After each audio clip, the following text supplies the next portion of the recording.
Meto nga forum naman na maglayon mamaya impormasyon karang estudyante para kilking federalismo ing Segawang Ngenikin Pampanga State Agricultural University.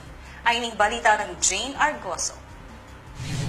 Meto nga forum ing segawa ning Commission on Higher Education o CHED king pisasabyan ang makapalibot king federalismo ang mikatemang Federalism to Higher Stakeholders. Apel sinayon ngening Martis king Pampanga State Agricultural College king Balen Magalang. Kaya Beketi ri Dr. Cornelio Garcia, Presidente ning Ramon Magsaysay Technological State University king Zambales, Dr. Honorio Soriano Jr., Presidente ning PSAU, Dr. Ronald Adamat, Commissioner ning CHED, at Father Angelio Aquino, ang mamuntok naman ting grupong maglayon i-review ing 1987 Constitution. Reti ring mamuntok ing aktibidades ang maglayon na mamya inspirasyon kaning estudyante na magbalaos kapayapan, mabawasan ning kasakitan at magpasikan kaning komunidad kambe ning charter change.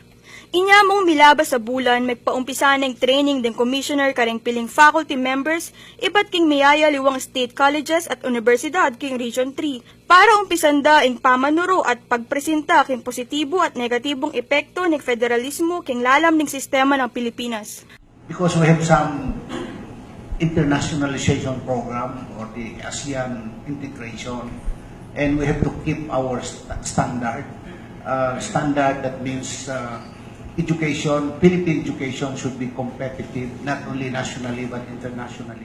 Rinekomenda naman king ganapan ning suwestyon na makasawop kanu king karelang layo na pamagtalaga o pamanikdong metong a departamento ang makatutok king charter change o federalism. Ideally,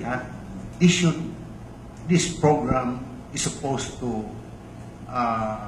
be promulgated during the term of this president because this is his flagship program. Pero we cannot tell what is in the mind of our legislators. Kasi we cannot just do this without their participation.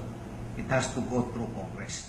Ako po Jane Argoso para kay News Force Pampanga, Balitang Tutukin Balen, Susuyo.